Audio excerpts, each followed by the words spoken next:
When I saw Reverend Dewey and a police officer come to the door, you know that your life is getting ready to be changed forever.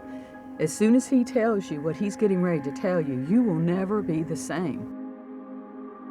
After the last bag of money was handed out, he pulled the trigger and shot one shot that hit two of my managers, one of them in the hand and the other one in the stomach. Two managers were shot with one single gunshot.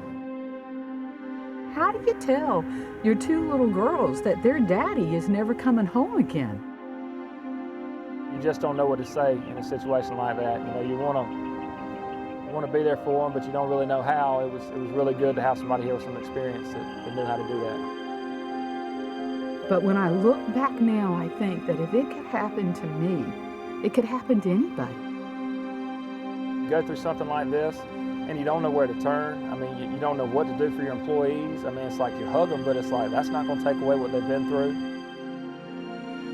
You know, when you kiss, you know, the person you love goodbye that morning, when you kiss your husband goodbye that morning, you know, the thought never enters your mind that that might be the last time you see him.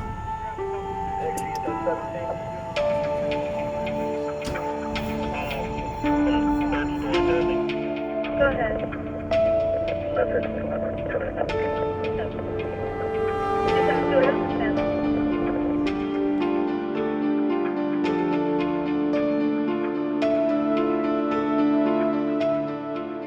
This dynamic ministry provides comfort and counsel to scores of police officers, other emergency responders, their families, and the victims of crime and tragedies.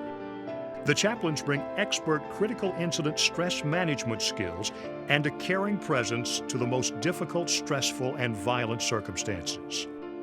We have protocols in place that they're one of our calls. We get certain types of calls for service. The chaplains are automatically called into this because they're part of the team. Service that they provide is so important and so overlooked. Nobody should find out the news alone that someone that they love has died, especially died in a very tragic manner. And I guess that was the blessing, is that I didn't have to find out alone. We're just very fortunate to have the kind of resource that the chaplains provide to us to help people deal with these terrible, tragic events. Law enforcement officers, fire, and EMS personnel face unimaginably difficult challenges and pressures.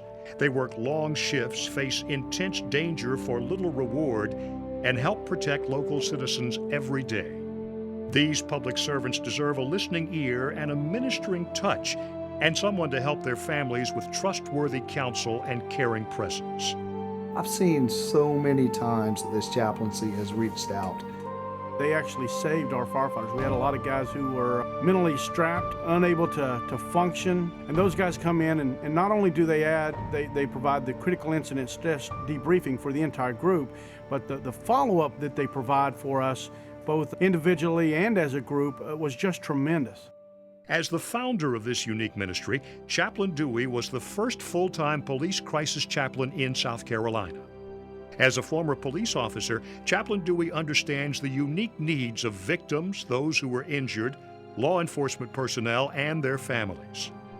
Since he became an Episcopal priest in 1983, Chaplain Dewey has been appointed as an FBI and ATF chaplain and member of the disaster mortuary team, serving his country at the disaster scenes of 9/11 and Hurricane Katrina.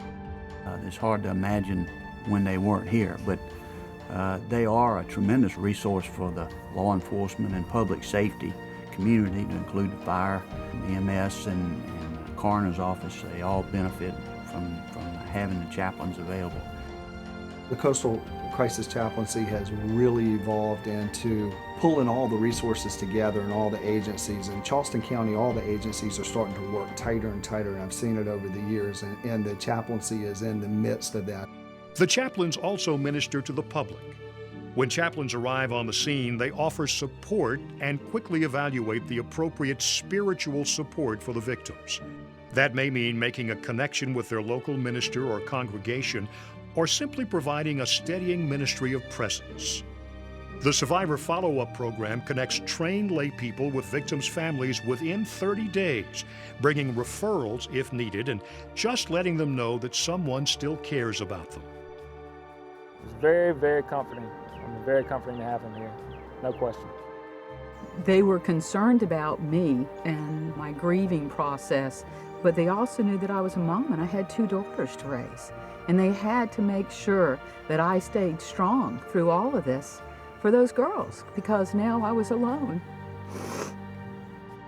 Just don't know what we'd have done without them, to be honest with you, because we don't have the resources. I mean, it's like we've got 4 restaurants out there and probably have more resources than other restaurants to get robbed, but we still don't have the resources to go out and pay some huge organization to come in and counsel our employees. You would never know that the Coastal Crisis Ministry exists until they knock on your door. And then you realize how important it is to have a group of people like that, so that you don't find out that your husband has passed away by a telephone call. Agencies and people in need call the Coastal Crisis Chaplaincy Program more than 1,200 times per year.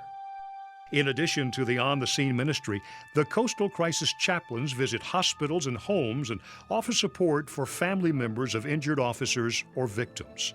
Not only do the chaplains network with local clergy, but they also network with hospital chaplains and nurses and doctors and mental health professionals who care for the needs of others. It is probably one of the most important functions that these guys do that is overlooked too many times in our profession. Just knowing that you've got that wonderful support, somehow it gives you the strength to go on. They play a tremendous part in all the emergency services and industries throughout the Tri-County area. Wonderful team of people. I couldn't believe how compassionate they were to someone they didn't even know. The Coastal Crisis Chaplaincy Program was the first crisis ministry in South Carolina and is one of only about 100 in the country. This ministry serves as a model for other emergency agencies and communities in the state and the country. As the population of South Carolina's coast explodes, the number of crises to which the Coastal Crisis Chaplaincy is called is rising rapidly. You won't find it anywhere else, probably on the eastern seaboard. It's something that's unique right here in the Tri-County area. And I thank God every day that we have that organization and that we have those services available to us. This ministry has to go on because tragedies happen every day. And it could be you. While local agencies provide some funding, the financial support needed to keep this program thriving comes from private citizens, civic clubs, and congregations. We need your support for this ministry to continue to promptly respond in times of extreme need. I have never been a very giving person. I've never really thought about charitable organizations, but I think about this one because I realize that the value that they gave not only to me, but to my daughters to get through this process. These guys didn't charge us a dime. I mean, literally, Rob walked up, and of course we supported them financially because we think they have a wonderful, wonderful program, but you know, it was completely free. I make sure that I give them whatever I can because I don't ever want anybody to have to find out that someone they loved has passed away on a telephone call. A lot of people think that police officers are real cold and they're hard.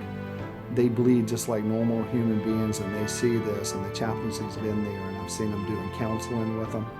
Coastal Crisis Chaplaincy has been a savior for me personally in a lot of cases, and to my employees personally, and really to our entire career of public safety people. They do a fantastic job. I don't know where we'd be without them. It's the greatest program ever created. I think it's probably unfortunately, one of the most vital ministries that exists out there today.